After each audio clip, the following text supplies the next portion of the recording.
All right, thank you everybody for joining us. My name is Lloyd Nelson. I'm with the New Jersey Institute for Social Justice. This is Matt Duffy, and he will begin. Hello, welcome everyone. I'm hoping this will be a somewhat interactive webinar. There's a lot of me talking, but we've made space after every section for everyone to have questions, and we're hoping to answer those for everyone who's participating. I'm going to say it totally up front. We are hoping that everyone who joins us on this webinar today will sign up to give public testimony at one of the public redistricting hearings. If you don't quite even know what that means yet, you will learn here tonight, and you will learn why it's so important for you to sign up and give some testimony. I have some slides. I'm going to go slides and non-slides so we can have time to, unfortunately, have you look at my face, but sometimes it's better than just looking at slides. So we'll start with that right now. Any questions, even in the middle, please feel free to put them in the chat. And then when we get to the question portion of each slide section, I will be sure to share those, and Lloyd will help me facilitate. Thank you, Lloyd, for helping me facilitate all this. They don't look very silly. Okay, welcome to Setting Boundaries, How to Raise Your Voice in the Redistricting Process. I am Matt Duffy. I'm the Special Counsel for Redistricting here at the New Jersey Institute for Social Justice. So I think the first question, which some of you have, some of you might not have, but it is an important first step, is just what is redistricting? Because I know that it's not necessarily a subject that I had ever even really encountered until I went to law school and started reading about redistricting. It's not something that happens very often. So it's not something that all of us are always plugged in on, but it's so important. I'm going to tell you a little bit about that now. So redistricting is about our electoral districts. Districts are the places, the geographically defined areas of New Jersey that your representative, whether that be in Congress, so there's 12 districts that represent New Jersey in the House of Representatives in Congress, and they work with Nancy Pelosi in that space. Then there are 40 legislative districts, and those are the districts that go to Trenton and represent us and work with Governor Murphy. And so the places, this physically defined places that elect those representatives, each of those is a district. And what we do is that these districts aren't static. As our population changes, as things change, we change our districts. So we redraw them every 10 years after the census comes out to make sure they all have the same number of people. The goal is that each district can't be any bigger or smaller than another because they all get only one representative. And you want to make sure that it's one person, one vote. So we have to redraw them every 10 years. Challenge is that doesn't necessarily mean that we can draw them fairly. The fact that we have, you can even see sometimes kind of a wonky looking map sometimes, shows that there's a lot of different ways you can draw 12 districts or 40 districts. And we'll talk a little bit about what the map makers, who they are, and what they are restricted by. It's not a lot. And so what do we need to do to make sure that we have fair maps? That's what we're going to be covering today. And I'm going to keep bringing it up over and over again. So the big point of this is also something that I'm going to bring up over and over again. Redistricting is about power, right? My boss, Hannah, likes to say that redistricting is the most political thing we do. It might even be more political than elections, because the way we redistrict can determine the way our elections turn out. They determine who is going to wind up running, because who lives in a certain district. In New Jersey, we have residency requirements, particularly for the Assembly and the State Senate. So if you were drawn out of your district, out of a district that you lived in before, you can't run in that district again. It determines who is going to run for office. It determines the people in that area and collectively how they can come together and raise their voice. And so it is essential to make sure that we are going to draw maps fairly. And the real important thing that we are stressing here at the Institute and that we believe is that we need to draw them racially equitably. We have never had racially equitable maps in New Jersey before. They have always centered white communities and not centered Black communities and communities of color. 48% of Jersey population are now people of color, and our maps do not reflect that, and they have never reflected that. So we need to do something now to make sure that for the very first time, we have the chance to have racially equitable maps. Just a little thought on that before. Someone brought up at a training I did yesterday that Texas has released maps, and everyone was like, those Texas gerrymanders are terrible. And they are terrible. Texas has a non-Hispanic white population that's 40% of Texas, and they have drawn their districts so that 60% of their districts have a majority non-Hispanic white population. And that's bad. That's like a 20% gap where you were overrepresenting non-Hispanic white members of the community. In New Jersey in 2010, the non-Hispanic white population was 60% of the state, but they were drawn to, but 75% of our districts were drawn to have white, non-Hispanic white majorities in them. So that's a very similar racial gerrymander that New Jersey did in 2010, not for the same arguably nefarious reasons. I'm not arguing that we are Texas, but you can see that the map we had in 2010 was not racially equitable. The map we had before that was not racially equitable. This is the really first chance we have to have racially equitable maps. And it's so important because the census results show that people of color are poised to take real power in New Jersey in a way that they haven't before. We have 48% people of color in the state. That's a big increase up from the 40% in 2010. Biggest increase is coming from Asian residents, who grew by 30% to now comprise 10% of the population, and Hispanic and Latinx residents, who grew by 29% to now count, I'm pretty sure it's 25% of the population. So big changes happening in New Jersey. 22% of population, sorry, for the Hispanic population. According to New Jersey's diversity index, this makes us one of the most diverse states in the country, more diverse than other states people often think of as diverse, like New York or Georgia or Florida, right? Like we are really on the cusp of a sea change here in New Jersey, if we can draw our maps to reflect that. So it's so important to be doing this and to be raising our voices in this process. Told you to bring it up again. I had a whole slide, super bright, lighting up my face for it. Redistricting is about power, right? The way we draw these districts reflects our power and our communities, and we need to make sure that they are fair, that they are racially equitable, and they are representing us. If we do not do this, right, that's sort of what we need to do. If we are not participating in this process, if we are not holding our map makers accountable, if we are not watching them and telling them that we are paying attention to them, there is a chance that they can meet behind closed doors, draw districts that will affect us for the next 10 years, quietly and without telling us about it, to suit their own political ends, which may or may not benefit us. They're their own political ends, and then just have that be the map. And we don't think that that is right. People in power shouldn't be able to cut up your neighborhoods, shouldn't be able to cut up communities of color, which is what I've traditionally done in this state repeatedly, in order to suit their own political ends, no matter what they are. Your community should be able to come together and elect who you believe represents you, right? Our democracy should be truly representative of the people in the state. So just one sort of, I'm again hitting a couple points several times, but I want to make sure I'm sort of hitting the point of why this is so important. The people in a community have shared issues. So let's say you were in a community and there is a food desert, right? Like that you share a community of people, you go to the same church, you know many people in the area, you're close with their families, people attend the same public high school, everybody goes out to eat at the same restaurants. There's a real community here, but they don't have necessarily a supermarket, right? There's a food desert, there's an issue in this community. So if that community can come together and elect a representative of their choice, and that representative needs to pay attention to them, because that representative needs their votes in order to stay in power. And that means they're going to be paying attention to that food desert issue. They're going to be thinking about it. They're going to be bringing it to the halls of power, whether that be Trenton or that be Washington, D.C. What you're going to see from that are bills, right? Real changes structurally to our government and the way we're thinking about our laws, right? Like it starts with the district, turns into elect representatives, and it ends up with structural change. And this affects everything. It affects reproductive justice. It's going to affect environmental justice, racial justice, criminal justice, voting rights. Every bill you can think of winds up being affected by redistricting. If we don't do this, if you take a community like that community we've brought up in our hypothetical example that has a food desert, and you split it up instead, the problem hasn't gone away. The problem is still there. But there's only a few people from the community in each of these now 3 districts. And that elected representative doesn't necessarily need their vote to get elected. And even though it's a problem, it's not a problem that affects most of the people in their district.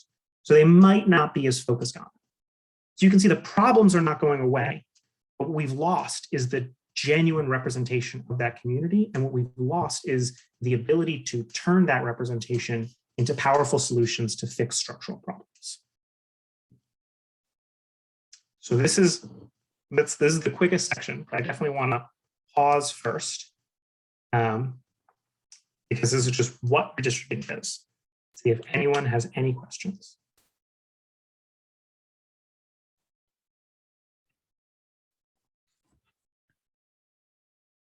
Matt, you talked a little bit about just what the dire stakes of what happens here when a community is dissected or broken apart. How many in New Jersey, how many communities or neighborhoods or towns do you think that this is happening to? And it has been happening to for decades at this point. I would say a lot. I think it depends. And I think that it's a question that's hard for me to answer because I don't want to speak for a community that I'm not part of. One of the things that we are doing at the Institute is we're going around to different community groups. We had a wonderful meeting in New Brunswick last night to ask, in the places on the maps we sort of see, there's a Black community in New Brunswick that is currently being bisected by both their congressional and their legislative districts. So we wanted to go there and ask, like, does this genuinely reflect, are these two different communities that say, actually, no, we are fine being in the districts we are, or do you feel you're being split up? And that's sort of leaving some people unable to get the representation they deserve. So we need to ask, but I think it's a lot of places. And I would encourage everyone here to sort of look at your maps. And when we go through this process, to potentially draw out your own communities and see whether you feel like your community is being fairly represented by the current maps and what you hope to see in the next maps. Excellent. And just to jump on that, and I'm sure you'll answer it on, but I guess my question would be, how the hardships of understanding what your community is. I mean, do you think that is part of this process for everybody is finding out what your district looks like right now, as compared to what your neighborhood is or what you thought your district might have been just because you live here? Is that part of this process for everyone? Yeah, I would say that's part of this process. I would say there's another part of this process, which is just sort of thinking about the map in general. One of the things we're going to do tonight is just do a quick, hopefully if we have time, a quick map making session to sort of show people what that looks like, to mark out what a community can look like on one of these free softwares they have now for everyone to use. And being able to think geographically about your community and then thinking about it in terms of the district. I think that is just not the way that many of us instinctively think about these spaces. I know I certainly didn't before I started working on the redistricting stuff. And so that is something that we believe is something people can sort of, change in their mind. And it's something anyone can learn it super quickly, but it's definitely something that we should do in order to best advocate. Thank you. Should we begin? Re-begin? Okay, let's do this. One of the questions I normally get now is, okay, so I get what redistricting is, but how does this process happen in New Jersey? How does this process happen in New Jersey? So, because we do it a little differently in New Jersey, like we do many things differently. New Jersey has two commissions. This actually isn't the weirder part. New Jersey has two commissions. Rather than having one commission draw both the 12 congressional House districts that again go to Washington, D.C. and work with Nancy Pelosi, and the 40 new districts for the state assembly and Senate in Trenton. We have two commissions that do each, or two commissions, one that does each. You get where I'm going here. So the congressional, normally they don't run at the same time too, but because the census results were delayed and there was question 3, which was posed to New Jersey voters last year, which was voted on, the legislative timeline has been pushed back. It normally is much earlier in the year, so the new districts are already drawn by now. But it was pushed back so that now both the Congressional Redistricting Commission and the Legislative Apportioning Commission are going to be running at the same time, which will be interesting. And some of these people on this call, you may feel like your congressional district isn't what you want it to look like. You may feel like your legislative district isn't what you want it to look like. You may feel like both. We might encourage you to speak and testify at one or at the other or both, depending on sort of, where you feel it's most important to have your community be heard. But just, it's important to know we have two. The other weird thing New Jersey does is we have a bipartisan redistricting commission. You might have heard of independent redistricting commissions. Those exist. Those are staffed by non-political figures, sort of experts that are picked through a certain process. We have a process where both of our major political parties pick. So for the Congressional Redistricting Commission, that's 13 members. 6 are picked by the Democratic Party, 6 are picked by the Republican Party. On the state legislative apportionment commission, 5 are picked by the Democratic Party, 5 are picked by the Republican Party. And then on each, there's a tiebreaker. If the two parties can't agree, there's a tiebreaker. The tiebreaker for the Congressional Commission is picked by the New Jersey Supreme Court writ large, and that is Justice Wallace was picked for the Congressional Commission. And for the Apportionment Commission, the State Legislative Apportionment Commission, there is one tiebreaker picked by the Chief Justice, Chief Justice Radner, and that was Judge, I'm forgetting his name, only a few weeks ago. When we get to the slide, Judge Karchman, there it is in my brain, who was picked just recently to be the legislative tiebreaker. So what often happens in New Jersey, because you have a bipartisan process, is that the Democrats on either of the commission will put forth what they believe the map should be. The Republicans will put forth what we believe the map should be, and then the tiebreaker chooses. So it is a very interesting way we go about doing things, where there's sort of a very, very powerful tiebreaker, both of which in this case happen to be former New Jersey judges. So it is a very political and a very contentious process. This is another big issue we're having, is that the redistricting commissions, despite our advocacy on this, do not necessarily look like New Jersey. The Congressional Redistricting Commission is a little bit better.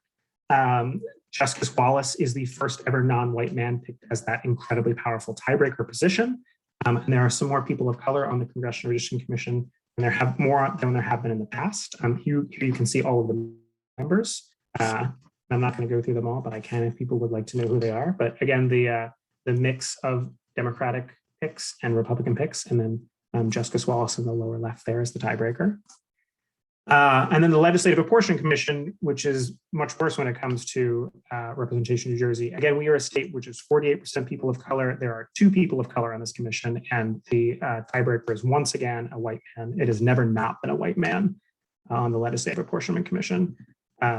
So these commissions do not, again, this is sort of, we're going back into those issues of power. These commissions do not represent New Jersey right now. They don't represent what New Jersey's population looks like. Issue there is they may then not be listening or paying attention to New Jersey's people, and particularly Black communities and communities of color, when they're redrawing these districts. And because of that, they may draw what, again, we saw in 2010, districts that center white communities and do not center Black communities and communities of color. So, way to get around this, we're going to talk about in a minute, and how we believe we can impact this process and make sure that we are not having any of those negative outcomes. But they're also limited by some legal factors, just stuff to know when thinking about how do they make these decisions. I talked about how there are some things that limit how they draw the maps. There are some constitutional requirements in New Jersey and federally. So the first one is the one we talked about before. The districts have to be equal population. So the districts cannot have more people in one district than another. This is why you sort of see that it can be of really different sizes, right? Like, I'm actually going to go back real quick. You can see that, for example, on the legislative map, or let's do the congressional map, District 9, for example, and the second district are very different geographically. Like 9 is much smaller geographically, and 2 is much larger. This is because, again, you have to have equal population. Equal population does not mean equal land area. People vote, not land. So if you have something like this, with the example we have here, which are 2 districts of the same geographic size, the yellow district on the left and the gray district on the right, same geographic size, different numbers of people, that's not okay. You're going to want to make one of those districts bigger in order to make sure it has the same number of people. And what we're doing in redistricting is pretty much going from A here. We say, oh, there's a district that has too many people. There's a district that has not enough people. We need to shift that line in order to make sure the districts have the same number of people. That is the basis of what redistricting is. Why we do this is to meet that equal population requirement. The second thing that's required is that the districts have to be share a common border or be contiguous. So that means that if you start walking from your district line and you start walking along that district line in one direction, eventually you will be able to come back to where you started. So you can't have districts, and here we have an example here that's incorrect, where it's sort of split up, that there's part of the district in the north and part of the district in the south, and they don't touch. The districts all have to touch. So here you see, for example, the yellow district has the same number of people as the gray district, but it's split up. The districts have 2 pieces that don't touch. And again, that's not how we do things. You're required to have districts that all have one common border. There are also some requirements we have in New Jersey just for our legislative districts, just for those 40 legislative districts. So in New Jersey, we are not allowed to cut up towns or municipalities or boroughs, except for two exceptions, which are the two largest cities, Newark and Jersey City, because they're larger than the smallest, they're larger than the average size of our legislative district.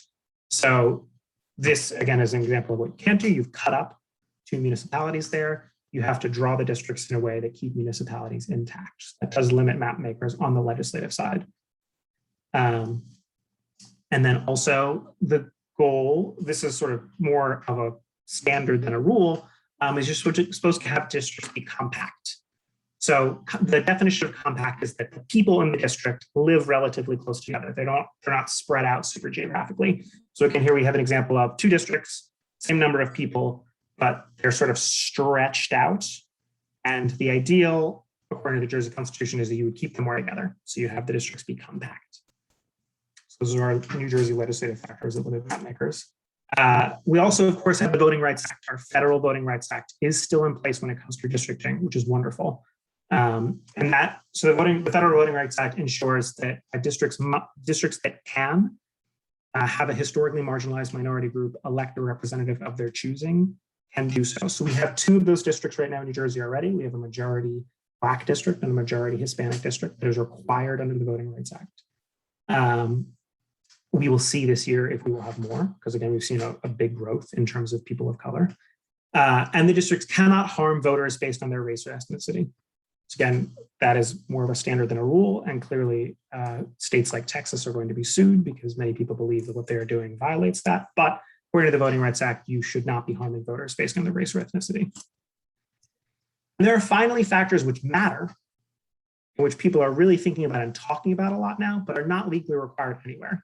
And I had a great question yesterday on one of the trainings that I did, which is, what are the map makers, what is the requirement for the map makers to meet community needs? And I was like, there is no actual requirement for the map makers to take into account the needs of a community when doing it. They're supposed to. There are representatives on this process and they are supposed to, but there's no legal requirement for them to.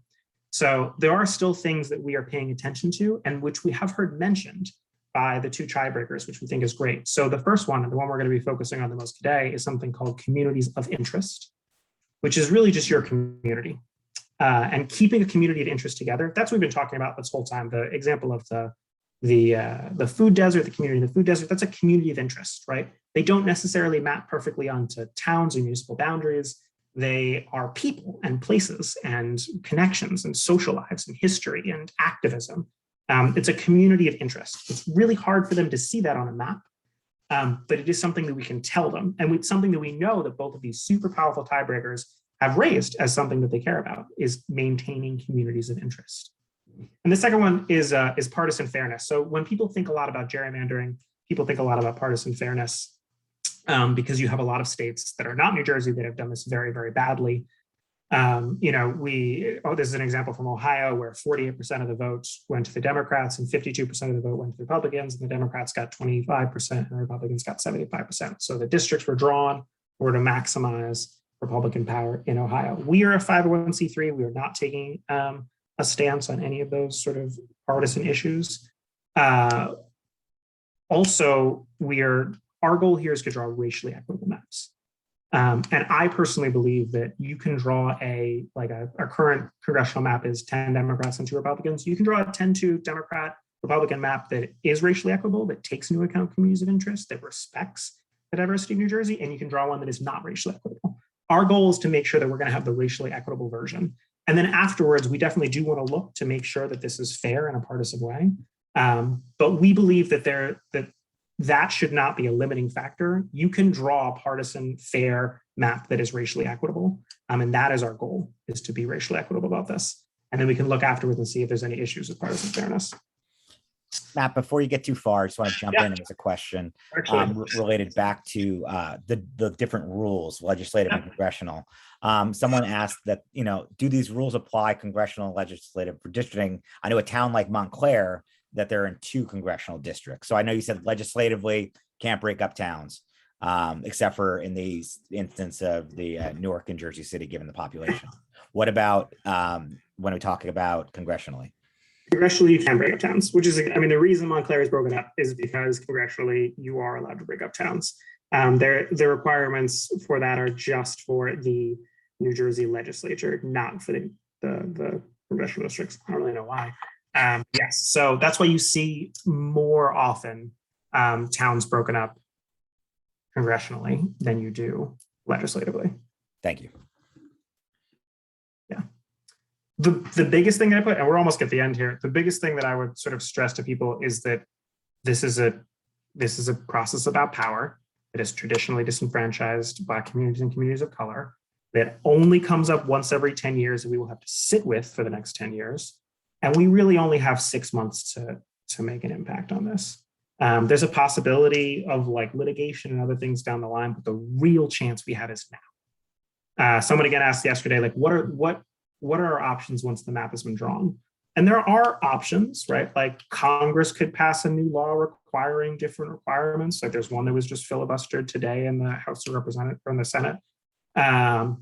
There could be litigation if the maps come up and they're racially inequitable in a way that we believe violates the VRA. I think that is something that could raise litigation, but it's much harder. It is much more difficult to change the maps once they have been confirmed. So the time to make a change and to push people is now. We only have really 6 months, 4 months congressionally and 6 months legislatively to get together and make sure that these two commissions hear us and hear what we want for our communities in order to change this process and give New Jersey its very first racially equitable maps ever. And I'm gonna, more questions? This is the end of another section.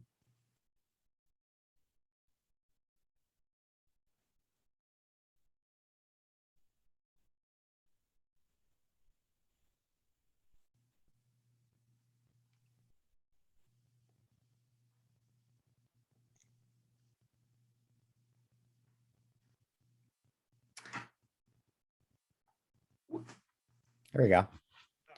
How can we influence this? That's a great question. You've just presented lots of problems. You've presented lots of problems. How can we fix this, Matt? Thank you, Kim. That is the question I was looking for. I really appreciate it. Yes, how can we fix this?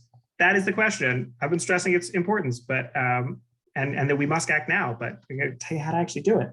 And yes, so what you can do is what we're going to spend the rest of our time talking about. The number one thing you can do is testify. Testify, I know, sounds intimidating and legal, but it really means just make a public comment. They're calling it testify though, so I want to make sure I'm using the same language as the commissions, is to testify at a public hearing. So again, as Lloyd mentioned earlier, the Congressional Redistricting Commission has announced that they're going to have at least 10, and they've announced the first 3. The first one is this Saturday at 10 a.m. The second one is going to be next Tuesday, October 26th at Ocean County College in Toms River. And the third one is going to be also virtually next Saturday at October 30th at 10 a.m. So we know the first 3 of the congressional hearings you can participate in. And we'll go through actually how you can actually sign up in the future.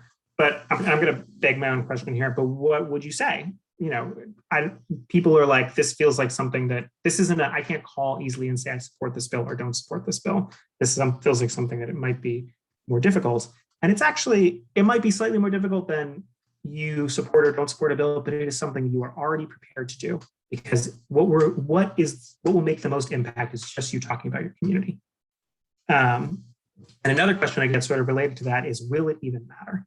Right, I got that question on a training I had recently. Is, you know, are they even going to listen to us? Is this just lip service that they're doing, engaging the public, and then they're going to go into that back room and draw the maps they want to anyway?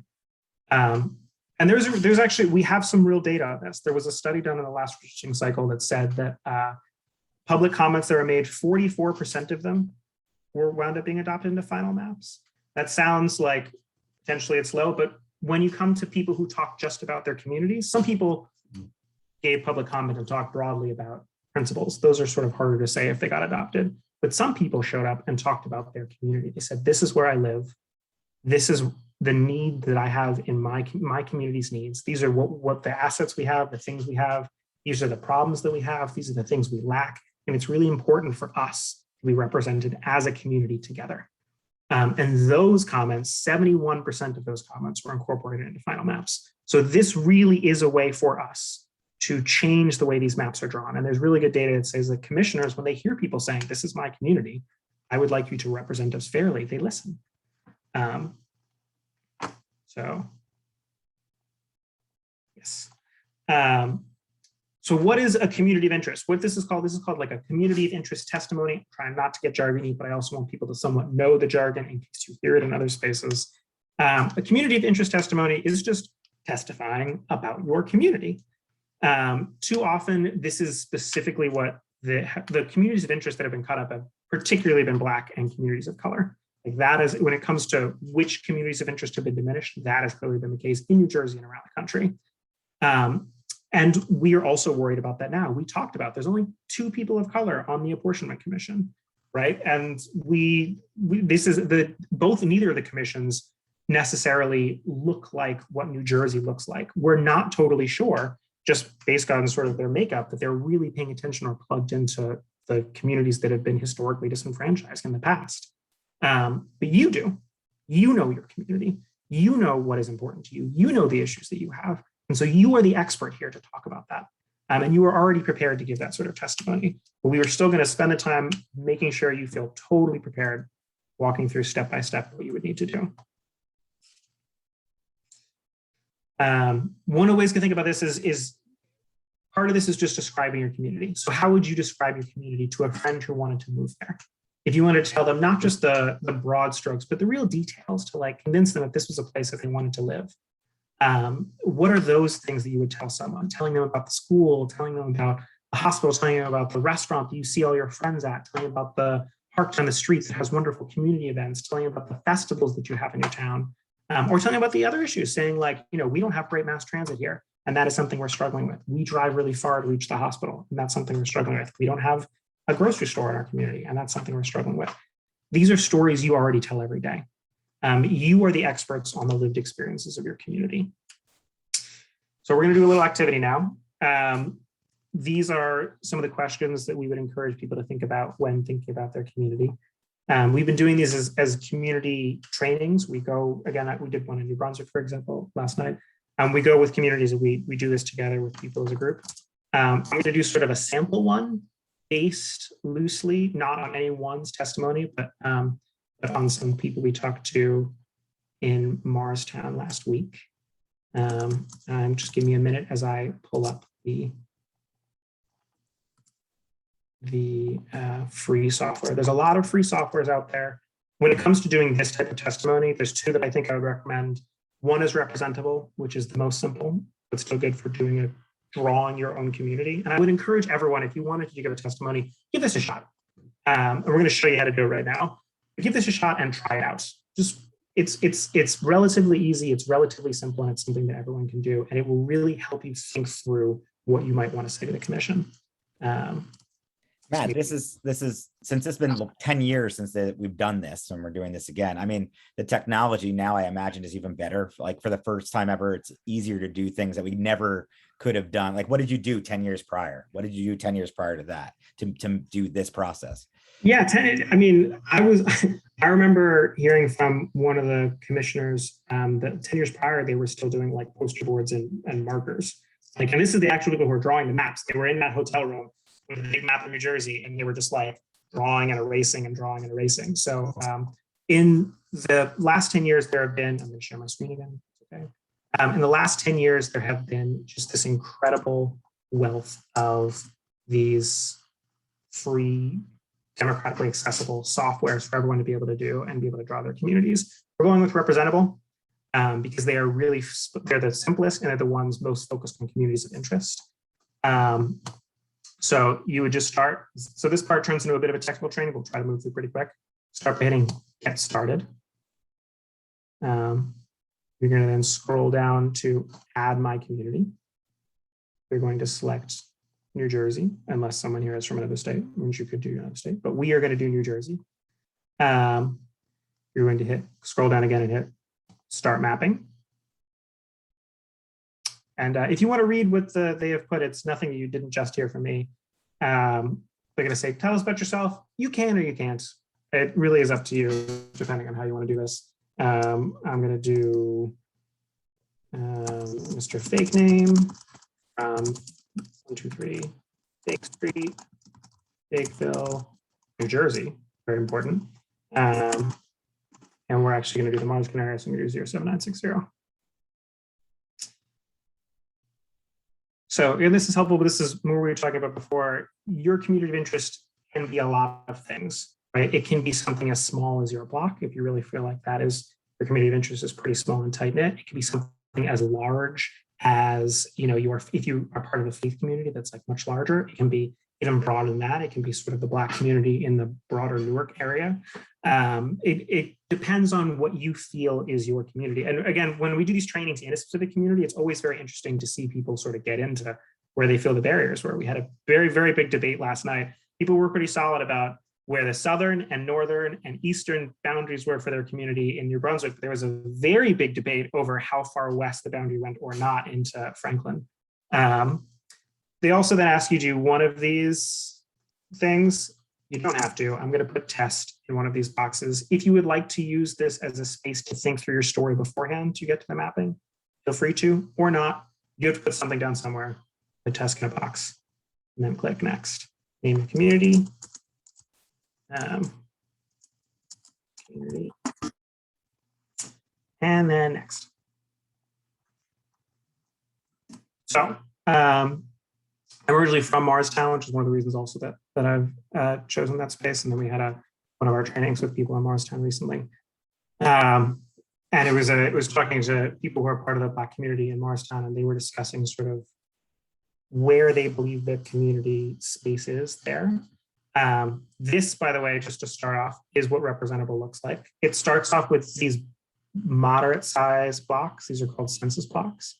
If you want, you can go and use even smaller units. Something I like to do because I like to get a little more granular to sort of map out where you want to go, but it really does, again, depend upon you. And what I would start with is just sort of those early questions, just thinking about, first think about what is the community you're thinking about right now? When you think about who is part of your community, how would you describe that? How would you describe your community to someone else? Before you even think about the map, just think about the people that you were thinking about. Right. So if we're thinking about the tight-knit, historically Black community in Morristown, that is a type of community. So start from there and then go, all right, what are the places that people in our community really congregate? Like, what are the really vital institutions that we would want to have if we were going to have a map of our community, let's start with these vital institutions. So in Morristown, the first things that were brought up was there is a collection of churches. And you can scroll in if you know where the churches are, or you can, what's wonderful up here is you don't exactly know, because not everyone is familiar looking at their community from top down on a map. You can Google them.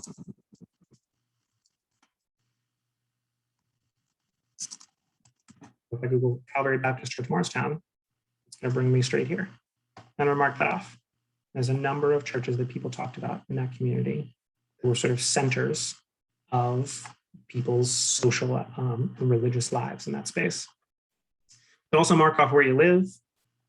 So if you live over here, you're going to get a warning at some point that says your community should not contain any gaps. And that's true, but don't worry about that yet. Right now, just mark off where you have things going on. People, where do people congregate? People mention the green. So that's this park down here. People mentioned that some people commute. So the train station, that's also an important part of the community.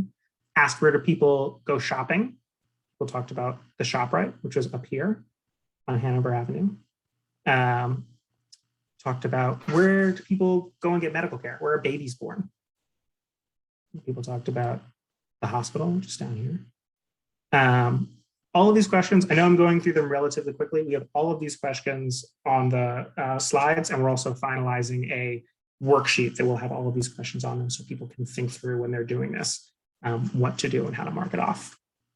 So now what you have is sort of a view of I know people also wanted to mark off the business district down here with some things people brought up. So now what we have here is a map of sort of the major places that you congregate as a community. We're not yet mapping the whole map. We're just sort of showing the major places where the community might congregate. What you want to do next, because what we're doing here is that map makers need to know where you are in order for them to locate you on a map. And the first step is for you to locate you on a map, and to locate where once you've identified what your key institutions are, where these key places are, then it's time to bring them all together and to figure out sort of how far the lines go. So first we start by, you can make this again as a technical clue, up in the upper right, there's a box here that you can make your paintbrush big or small. So I'm going to connect the things that people talked about as important to their community with that first down. And then we're going to sort of talk about how far is too far. So when we were talking there, we were like, oh, we can go all the way up to, it seems like there's not a lot going on here. People were like, that's actually too far. For us, we think Mill Street is probably the high school. High school is also an asset. I should have put that in. But Mill Street, which is right here, is what people talked about as a barrier. So you sort of bring that up. We build Mill Street all the way to the top. And then we were talking about the northern border, and they were like, well, Hanover Ave. Hanover Ave is probably the far northern border that we have. Sort of mark that up here. And again, it's thinking about, we know none of these things are permeable borders. Like, it's not like people don't go over them, but we're thinking about in your day-to-day lives, where do you go? And where do you feel like is going outside of your way? Where do you feel like is like out of your way to get there? If it is out of your way, if it's a little over, then you're probably not going to include that. And so 287 was also a barrier to the east. Many times highways wind up being barriers in our community. Even though people said they did visit the hospital in some places on the other side right there, for the most part, much of 287 was a border. And now what we have here is a very rough map of what your community could look like. We started with those key institutions, you mark those off first. And then we sort of thought out from those, okay, starting, if I'm going north from the northernmost thing that we've put down, how far is too far? If we go south from the southernmost thing that we've marked here, how far is too far? If we go east, we go west. And what you wind up with is a wonderful map that you can then think about where your borders are. So here we have South Street to the south, Mill Street to the west, 287 to the east, Hanover Ave to the north. That's it. It doesn't need to be a perfect exact line, right? Mill Street clearly fades off here, but that's okay. You have enough to give the map makers something where they will be able to identify your community and think about how you'd want to split this up. So Morristown is solidly in one congressional district, but it is actually, that community that we talked about, it's actually being divided by a legislative district, is something we discovered as you sort of move north towards Hanover Avenue.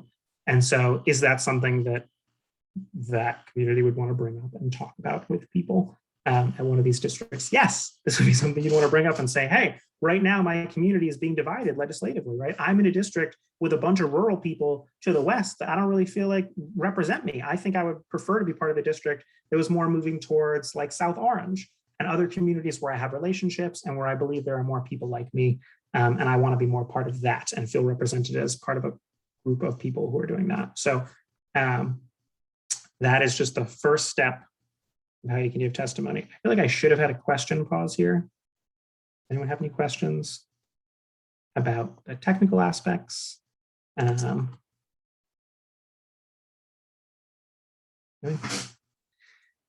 Well, if anyone does have any questions, I will have my contact information eventually, and people will be able to reach out if they have any curiosity about how they can draw their own map for their own community. I'm going to share a bit about what a sample testimony then could look like. Share screen. There we go. So what you take is what we just talked about, the questions that I had asked our hypothetical persons. We were doing this hypothetical mapping scenario. You take those questions, you ask those questions to yourself. I would encourage you to write down the answers, because written testimony, you can eventually turn that into written testimony. You ask those questions to yourself, you write down the answers, you put it all together. That's your written testimony. You take that written testimony, you polish it up as much as you want it to. You practice it, and that's your oral testimony. There we go. So first, you would introduce yourself and what you want. We're all here because we care about racially equitable districts, because we want to keep our communities together. So say that. I am here. We have someone, John Smith, from the Orange area, the South Orange area, wants to testify about their community and keeping it together. Again, we were talking about who is your community. So we talked about in that Morristown example, it's the Black community in Morristown. That could be your community you're talking about. Again, it could be your neighborhood association. It could be a school district. It could be your church community. It could be your NAACP chapter. It could be anything. Whatever you feel like is your community, you want to share that. And then you share where your community is located. So that is the importance of the mapping. And it's important for them to be able to see where your community is when they are drawing these maps. So you would share my community goes as far west as this, as far south as this, as far east as this, and as far north as this. That's normally the most unnatural portion of this, because that's not the way you normally talk about your community, and why the mapping piece beforehand is important for people to do and understand. I would encourage people to look then at their community and how they relate to the congressional and legislative districts. Look, once you've drawn your map, see how is it being split up? Is it being split up? Are you all in one district or split up by another? The map we drew, this is another map based on another training we did, which was split between the 10th and 11th district, but was entirely in the 27th legislative district. So making sure that they understand where you are as it relates to district maps as well, and if there's sort of a change that needs to be made. And if you can talk about any communities that are similar or dissimilar to yours. So in that Morristown example, we were saying there are more similar communities of mine to the east, and the communities to the west are not very similar. I don't think of those people as very similar to my community, but I do think of some communities to the east as similar to my community. Again, that's just helpful when they are thinking about these maps and thinking about how they might want to place you with other groups of people. And then there's the biggest part, which is just you telling your story. Your community, one of the challenging things of doing this, just me, is that whenever you map a community, people always begin talking about the issues that they see in that area. So, oh, there's a lot of development going on down there. Actually, right in that district, there's a lot of development going on down there, and I think a lot of people are actually getting displaced. Or, you ask, or maybe some of the questions you have, like the hospital question we have, doesn't have a good answer in your community. You say, well, actually, we don't have a hospital nearby. We had to drive really far. When my wife was in labor with our last child, we had to drive 35 minutes while she was, uncomfortable in the back seat. And that was something that I was sort of upset about. These are issues. These are important elements of your community's story. So what is important to you? What are the things that you have done together as a community? What are the things that you are struggling with? Because those are gonna, that's the meat to this. That's letting the commission know why it's so important that we keep your community together, right? Bringing it back to the very first example about that food desert, that's an issue. That's a real issue that if you split it up, you're losing the ability to solve that issue. You were saying we are a community, we have shared issues, we have shared interests. And that's why you're a community of interest. We have shared interest. It's important that you keep us together in order that we can speak with one voice and be authentically represented. That is the real important part here. And I think it's actually the easiest part, because that's just talking about what you see going on, right? What you are upset about in your area, what you are proud of in your area that you don't want to lose. These are really important things. When we were actually doing this with South Orange, they were talking about how, we were like, oh, well, is Maplewood part of the area? And you're like, well, we actually share a school district with them. We're sharing a police department with them. And we're like, oh, so you would definitely want to tell the map makers that in case they didn't know, because it would be insane to split up then two communities that were sharing municipal services. Things to sort of think about. And then always be sure to thank the commission. We'll have some canned language for you to use if you would like to thank the commission, to encourage them to keep your community together, to draw fair and racially equitable maps, and to not use any of your testimony to dilute the voting power of communities of color or fair redistricting principles. Just a helpful little add-on at the end to make sure that no one is going to use your testimony for nefarious reasons. Not that we would expect that, but it's always helpful to have there at the end. So if someone points to it and says, well, you said this, but but I said don't use it for bad reasons. So that's it. That's all testimony is. It can be really quick. They're limiting testimony. They're saying they could limit testimony to 5 minutes, which means we probably expect them to limit testimony to 5 minutes if you are giving it orally. But it's not, you have everything you need now to tell this story. You've seen how to draw these maps. We've walked you through what a sample testimony can look like. Keep it relatively short and simple to hit that 5-minute mark. Some tips, again, we're doing this is to sort of think about your story before you begin writing. You might want to draw the map first and then just think about that area. Think about the way you were talking to how someone who would be moving to your area. What is that story you would tell someone? That is often the interests part of your testimony. Try to be as specific as possible. So if you're going to say, we don't have good healthcare infrastructure, say like the nearest hospital is X hospital and it is 45 minutes away. Right? Being really specific is very helpful in terms of sort of hammering this in for the map makers. And highlighting community issues and histories with your own personal stories. So saying the community deals with this and the community deals with that is true, but if you can say, I have dealt with this, this is something the community has dealt with, and I have dealt with this in this way, right? Like I had, I had to drive really far and my wife was in labor. I had all of my kids go to the public schools and I really, really care about this public school system that might be shared between several municipalities, right? These are really important things you'd want to bring up to them. Because again, it brings it into their minds. And when they wind up drawing the maps, they have your story in their brain. And because these commissions do not necessarily look like New Jersey, because they are still way too heavily centered on white men, those stories are really important so that we can make sure that we are lifting up our voice in this process and that they are not losing it or ignoring it, but hearing it.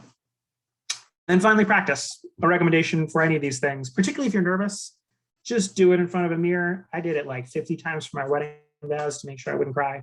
Just like, you just practice, and relatively simple. Again, it's testimony is intimidating, but this is your story. It's something you can do. It's something you can do with all of the expertise that comes with your life. And is 5 minutes, relatively quick and simple, and will have a huge impact for the next 10 years. Final thing we're going to do is show everyone how you register to testify, because it is relatively complicated. And I'm actually not going to do this with slides. I'm just going to quickly do this by going to the website and showing people how you can register, because I think that might be the easiest. Hi, Kim. This session is being recorded. It will not necessarily be emailed to you guys, but it will be available on our Facebook as well as our YouTube page, forever and ever. So you can always check back if you need to look at anything. Well, we have a redistricting, Roy can put in the chat, we have a redistricting Institute website, which we will have resources on for people to use as well.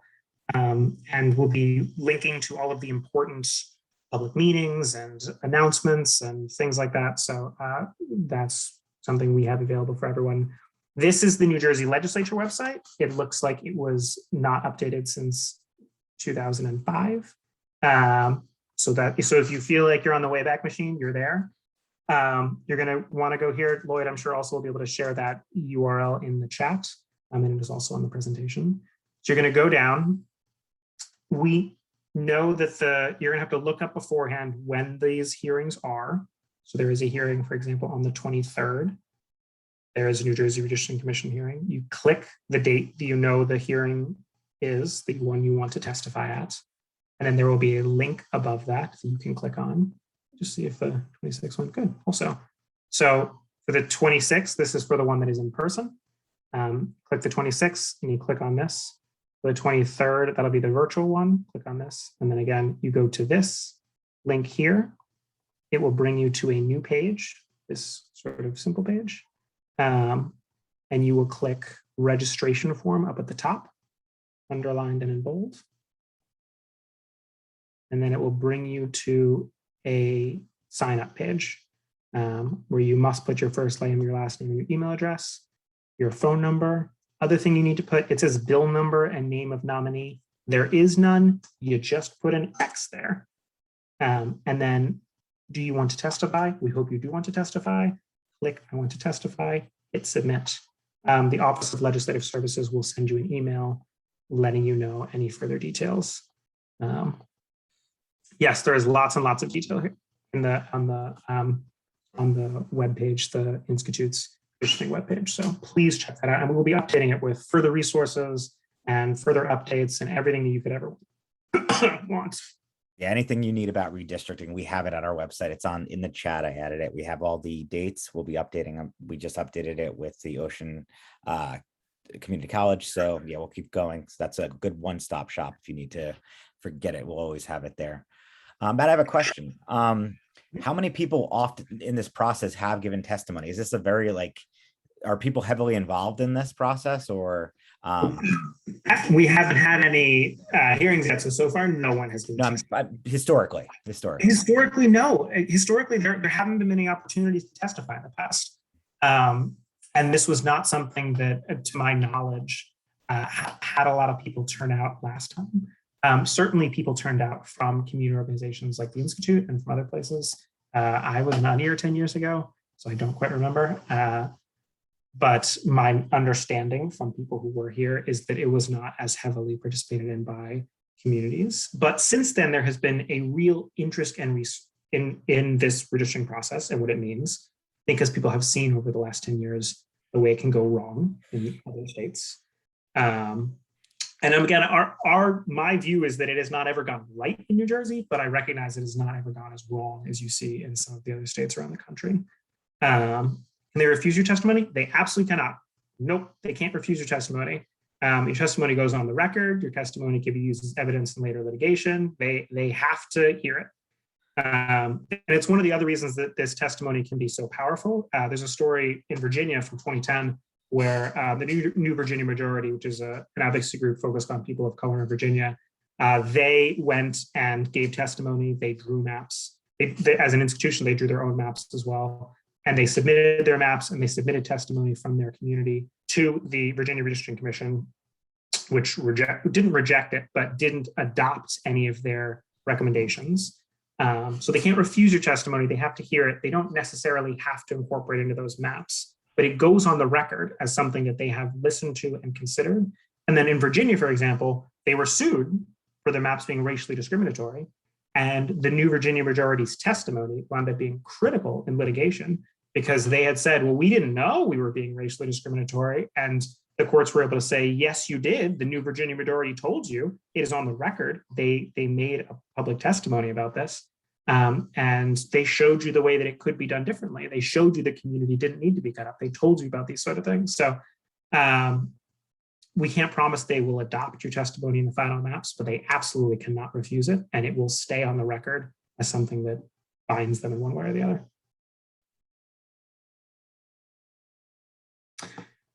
We have, is it the sign up for both congressional and legislative link? We believe so. The one on the New Jersey State Legislature website, we strongly believe that that will be. I can't unfortunately confirm that because the Legislative Apportionment Commission has not yet given us how many public hearings they will be or how they will be conducting them. The Congressional Commission is required to do 3, and we pressure them to do 10. We pressure them to do 25, and we have compromised on 10. But it's a big win over what they could have done. The Legislative Commission is actually not required to do any. So we are not expecting them to not do any, but they are not required to, and they could do it theoretically in whatever way they would want. My strong hope would be that they would follow the Congressional Redistricting Commission in terms of having at least 10 meetings and also adopting any of the accessibility requirements the Congressional Redistricting Commission is adopting, because I know that is something that they're trying to be considerate of. I want them to at least match them. They should be trying to compete to be even better, but if they should at least match them, and our hope is that they will be using the same link to make it easy for everyone.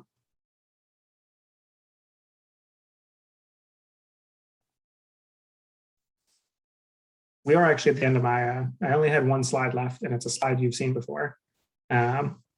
So I'll leave it up in case anyone wants to be reminded of why we are here today and why this is so important. And happy to take any further questions.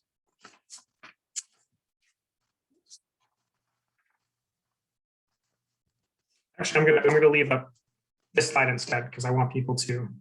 The redistricting about power is important, but I feel like I've hammered that in people's brains enough. When the hearings are that we know of, that is also very, very important in how you can do it. So the next step here would be to find a public hearing and then start writing your testimony. And Matt, we're going to be releasing a sheet soon that'll help people put their testimony together. Is that correct? Yes.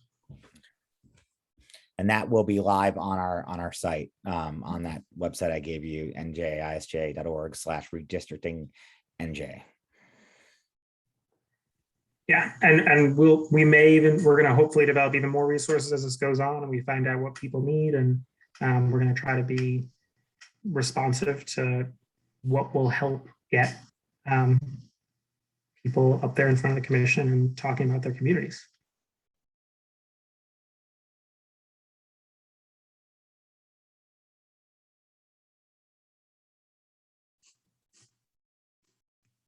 I know we scheduled this for 90 minutes, but I feel like the last 30 minutes I've left up for questions.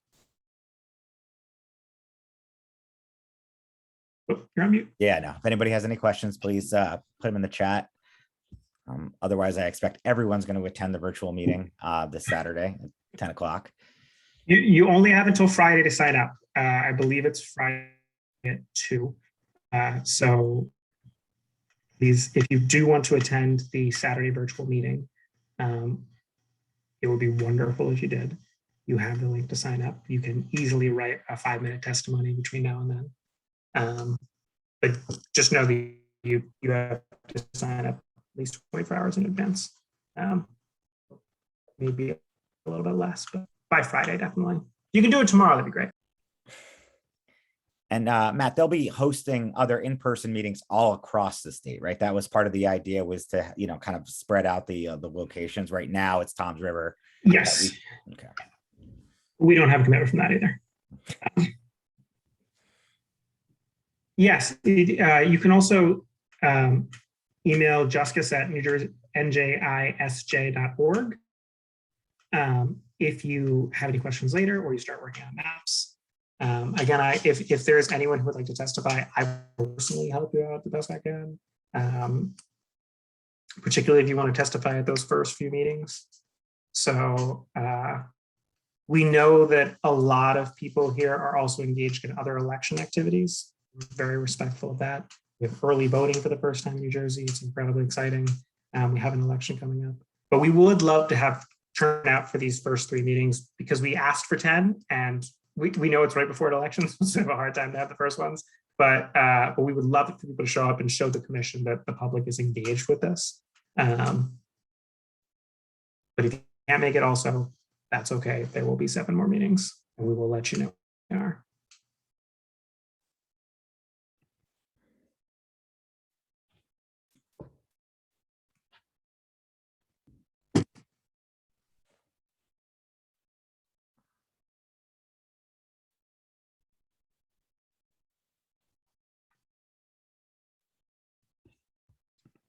Thank you, everyone. I feel like people are starting to drop off, so I'm just going to say thank you so much for coming. Please reach out if you're interested in testifying. Please consider testifying.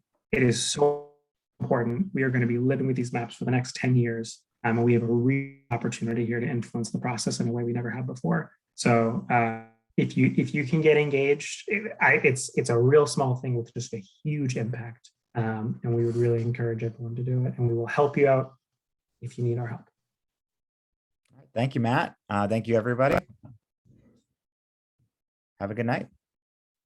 Thank you.